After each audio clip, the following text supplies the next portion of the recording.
it was my fault. I was so angry and I was upset and I was scared and I was sad and I just cried because I was blaming myself.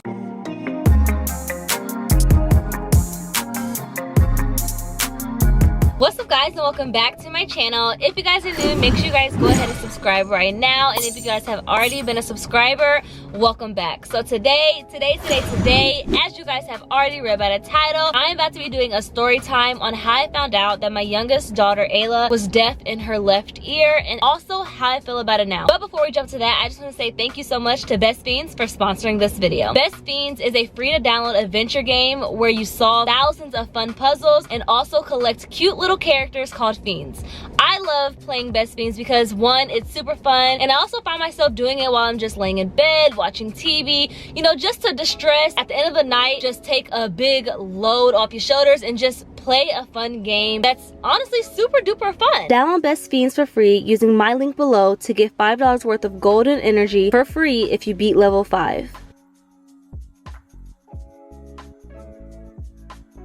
And remember, it's like friends without the R. Best Fiends. Alright, so let's just go ahead and jump into it. So we're gonna start off by when I was pregnant with Ayla, and how all that was going up until how she is now. So starting off, when I was pregnant with Ayla, I realized that I was smaller in size. I was like, you know what, I just kind of like brush it off because I was like, well, maybe I'm just gonna have a smaller baby because all my kids were small. My oldest was 4 pounds, and my second was 6 pounds, and then my third was 6 pounds 14 ounces, and then obviously pregnant with Ayla, she ended up being 6 pounds even as well. And so with that being said, I just kind of brushed it off, and then I had my 20-week ultrasound, and in your 20-week ultrasound, they're supposed to measure the baby's head, see how the baby's developing, see if there's anything out of the ordinary, all that stuff. And so, which we did that, and it came back that her head was measuring a little bit smaller than her body, but her body was also measuring smaller than my due date, if that makes sense. So she basically was a small baby, and it was like, are you sure that your due date is November 1st? And I was like, yeah, I'm pretty sure. I mean, this is when my period stops, this is how many weeks I am, you know, whatever. And they're like, okay, you know, we're just gonna brush that off, you know, she's just gonna be a smaller baby. But with that being said, we also had very, very low fluid inside of the amniotic sac, and it was just like low to where like I had to start drinking more fluids, because if not, it would have been like an emergency.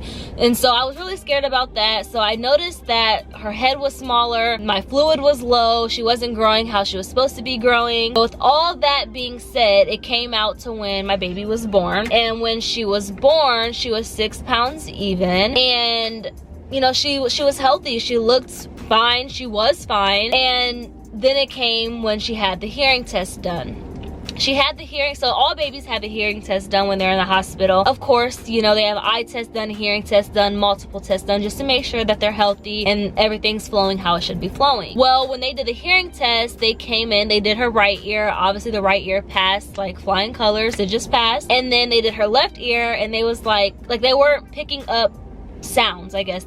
She wasn't passing the hearing test. And so they were like, you know what, we're just gonna come back tomorrow because some babies still have a lot of fluid in their ears, and you know, it could just be from that. So they came back the next day, and the next day was actually the day that we're supposed to be leaving. They did her hearing test again, and when they did her hearing test again this time, they was like, okay, we have better results in the left ear. The right ear passed, the left ear still's not passing, but we got better results. They were like, so we're gonna allow you guys to leave, but you're gonna have to come back within 2 weeks to do another hearing test done, because maybe there's still fluid build up in her ears. And at that point I was kind of nervous because all my kids passed their hearing test and the eye test and all that inside of the hospital, and you know, it kind of made me a little bit nervous, but I was like not freaking out about it. I was like, you know what, she's gonna pass, she's fine, she's a baby, whatever. So we came back within those 2 weeks, and when we came back, the right ear once again passed with flying colors, but the left ear, it still wasn't passing. And you know, the lady told me, she was like, you know what, you have nothing to worry about, you guys are just gonna go see an ENT doctor just to make sure. She was like, but it's a very, very low chance that babies are only one side deaf. And I was just like, okay, you know, you're saying it's a low chance, but it is possible. And so I was getting a little bit nervous, one, because I've never dealt with, I don't want to say the wrong thing, but I've never dealt with a hard of hearing or deaf person or child or anything like that in my life. And so I didn't know what to expect. I was you know, saddened by the news, because obviously we want all of our children to just be 100% perfect. Nobody is 100% perfect, but that's how we want our children to be. And so we went to go see a ENT doctor, and they did another hearing test on Ayla. And wait, yeah, okay, they did. I'm kind of confused. Did they do the ENT first, or the? I'm pretty sure. Okay, no. Let me step back. We went to go see an ENT doctor, ears, nose, and throat doctor, and they actually scheduled an MRI for her. Therefore, they can see the whole inside of the ear and how that's going. So we did that, and they came back, so her ear looks perfectly fine. I mean, we can't see anything. There's nothing that's broken inside, not broken, but like ruptured inside of it, or there's nothing wrong with her ear. It looks totally normal. And I was just like, okay, so what's the problem? They was like, well, next you're gonna go see an audiologist. And I was like, okay, let's go see an audiologist, you know, whatever. So we scheduled an audiologist appointment, and I had to go to the appointments all by myself because of COVID. So I was there by myself, you know, with just baby Ayla. And during the audiologist appointment, they did another hearing test on her. And after they did the hearing test, you know, the doctor talked to me and was like, your baby, I mean, we did all these tests, and her right ear is passing, her left ear is not passing. She, you know, they talked to me about hearing aids and all the stuff, and it was just so much information. And I don't want to cry right now, but I started crying, and I was crying because I felt like it was my fault. I felt like my body wasn't treating her the way that it was supposed to be, the way it was supposed to get treated. The placenta wasn't doing its job. So I was so angry, and I was upset, and I was scared, and I was sad, and then I had so many different emotions running through my body, because we want what's best for our children. I don't care what nobody says. I don't care how people talk on the internet. Parents want what's best for their children, and they think what they want to think about. They say what they want to say. They think what they want to think, period. And so with that being said, I got in the car and I just cried because I was blaming myself. It was my fault.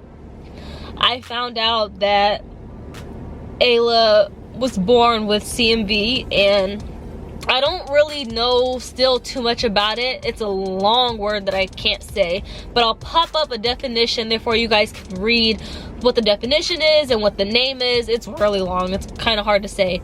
I found out that she was diagnosed with CMV, and CMV basically is, you get it from younger children. So one of my younger children must have caught a cold or whatever the case may be. They gave it to me, which it just gave me a regular cold, which I passed down inside of my placenta and gave it to Ayla. There's a lot of kids that didn't make it because of CMV. There's a lot of kids who have long-term disabilities to where they won't be able to talk, they won't be able to walk, they won't be able to do anything normal in their life because of CMV. There's just a lot of different things that CMV can cause, like autism and, you know, delayed speech and hearing loss, and it's so much that CMV can cause, all because of a cold. It's just a cold for us. For us, it's just a regular cold. We get over it and we're fine. But for unborn babies, it's more serious to them. Their immune system can't fight that off yet.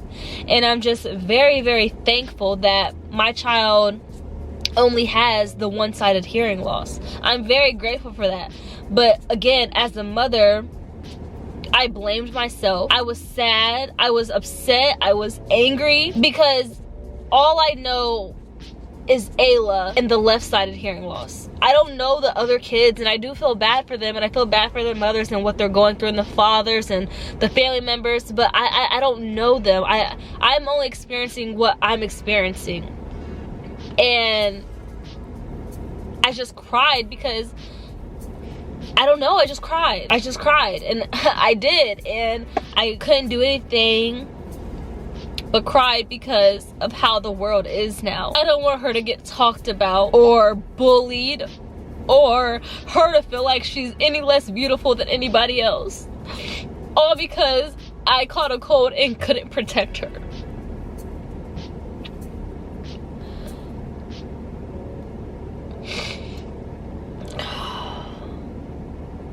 I wasn't trying to cry in this video because I just wanted to tell you guys my side of the story.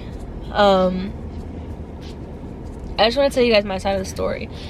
So after all that happened, I came to my senses, and I was like, you know what? this is how my child is. I love her regardless, and we'll deal with all the future problems in the future. We'll deal with it as they come along.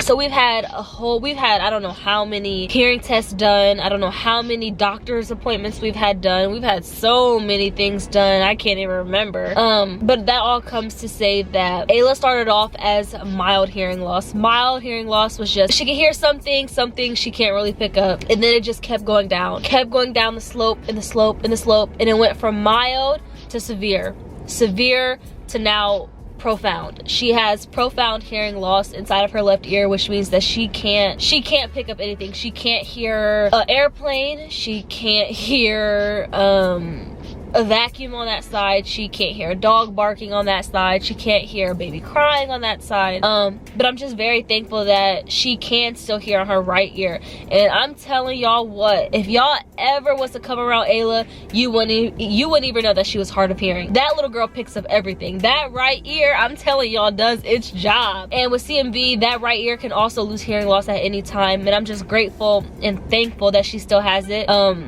right now to this day. It can still go away, but I'm just praying to God that, you know, she keeps her right ear, you know, of hearing, and if she doesn't, again, we'll deal with that in the future. So with that being said, Ayla does have a left hearing aid, which recently the doctor told me that the hearing aid may no longer work for her. We actually had to bump up and get a stronger hearing aid to see if that would help, but she had a sedated ABR, which is, she had to get put to sleep and have a hearing test done because she's at the age right now to where she doesn't really take naps as much, and so she had a sedated ABR, and that's when they told me that it was profound. She lost more hearing loss in the left ear, and she basically can't hear anything. And with that being said, the hearing aid may no longer work. We may have to think of other options like cochlear implants. Not really sure how I feel about that. I've seen so many pros and so many cons, and obviously the cons are always going to outweigh the pros just because that's how the world is. And I don't know if you guys know what a cochlear implant is. That's where you literally have to have surgery, get a magnet put inside of your brain, and the cochlear sticks on the outside, and that just causes like all the signals to work. But again, a cochlear implant is not 100% guaranteed. So we could do the surgery, we could go through it, and then it could still not work for her, which that would suck because you're putting a child through something that you don't even know if that's what they want when they get older. So she still has her hearing aid. She doesn't wear it that much because she's at the age to where she just pulls it out. She wants to eat it, she wants to play with it. So we put it on whenever we can, as much as we can, therefore she can kind of get used to that feeling over there, because the hearing aid may still work, but we're just not sure until our next appointment. So yeah, up until now she is doing very, very good. She is listening like she's supposed to be listening, like with that right ear. She's growing like she's supposed to be growing. She is now inside speech therapy because all hearing loss, you know, kids should have some type of speech therapy, just because they could get delayed or they could, you know, get off track a little bit. So we're just trying to keep her on track for everything. She does say mama, dada. She says her own name. You guys probably won't believe me, but I'm telling y'all what, if you say Ayla, she'll say Ayla, Ayla. She does, I swear. I think it's because we say her name so much. She's just like, that's what she's hearing, you know, and kids pick up really fast. So with that being said, you guys, I just wanted to kind of give you guys an update on how I found out my baby girl had left side hearing loss and how I'm feeling. I mean, right now, like I told you guys, I was mad, I was sad, I was upset. I had so many emotions running through my body, but now I wouldn't trade her for the world. I mean, then I wouldn't trade her for the world, but now it's like I don't know what to say. I've came to the fact, I don't want to say fact, but I accept it. I had no choice but to accept it, and I'm gonna do whatever I have to do for my baby to be able to be who she wants to be. With that being said, we have been learning. I haven't done it recently, but when I first found out, I was like, yes, we need to do sign language. You know, if she doesn't want the cochlear implant, or if she doesn't want to be able to verbally talk, she still has another language. I know the alphabet, I know certain words, and sometimes like I'll show her like, oh, do you want more? Do you want more food? You know, and just have her, I try and help her push her hands together. And sometimes I like spell her name, therefore she can understand like, okay, A-Y-L-A, this is Ayla, you know, and all stuff. So we're trying to just work around her. She's not different, she is the same. I feel like all kids are the same. I mean, I don't care what people say. Your child is a child. Your child, your adult, like your child. As an adult, that's still your child. No matter if they could walk, talk, see, hear, whatever, we're all still a gift from God, and God makes no mistakes. I mean, Ayla obviously was put into my life because honestly, I thought I was done with kids. I didn't want any more kids, but Ayla popped up as a miracle, and her birthday is coming up. She's about to be 1 year old. She is a small baby. She's only like 16 pounds, so she's very, very tiny. She still wears 9-month clothing, but she's still a sweet baby gift from God, and I wouldn't trade her or any of my children for the world. Ayla was put in my life for a reason, just like the other children were put in my life for a reason, and I wouldn't change that. I wouldn't. I mean, that's just how I feel. I honestly feel like there's a purpose behind everything. There's a purpose behind everything, and sometimes we don't understand why things happen. We just sit back and we hate ourselves, or we hate God for it sometimes, or we get so mad and upset, but you can't. I mean, our lives are already planned out for us, whether you believe it or whether you don't believe it. I believe in God, okay? So this is just my belief. Everybody has their own belief, but I believe Ayla was put in my life for a reason, and her hearing loss is here for a reason. I don't know what that reason is. I don't know what it could lead up to, but I just know that I got pregnant again, had CMV, and then had a child with hearing loss, all for a reason. My baby is so beautiful and so outgoing, you guys. She is literally the happiest baby ever. She is the most happiest, chillest baby out of all of my kids. Like, as babies, obviously when she gets older, she's gonna start being rowdy just like her brothers and her sister, but as a baby, she'll just sit there and she'll be quiet. She'll play, you know, by herself. She'll walk around in her little walker and crawl. The only time she really cries is if she pooped, she peed, she wants fed, or at this point she's just tired of sitting by herself, so she wants picked up.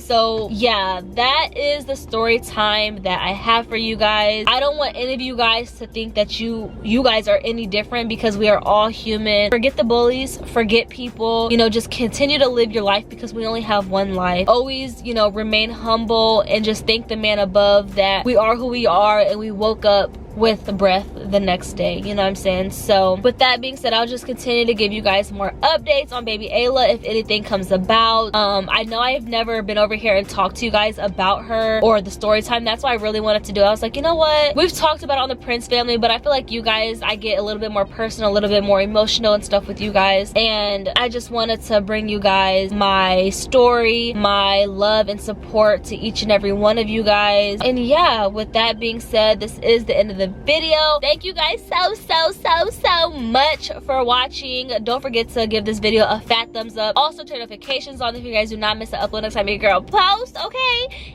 And also don't forget to subscribe if I didn't already say it. I don't know if I already said it, but don't forget to subscribe to my channel. But until next time, I'll see you guys later. One more thing, thank you so much, Best Fiends, for sponsoring today's video. I am out. Peace.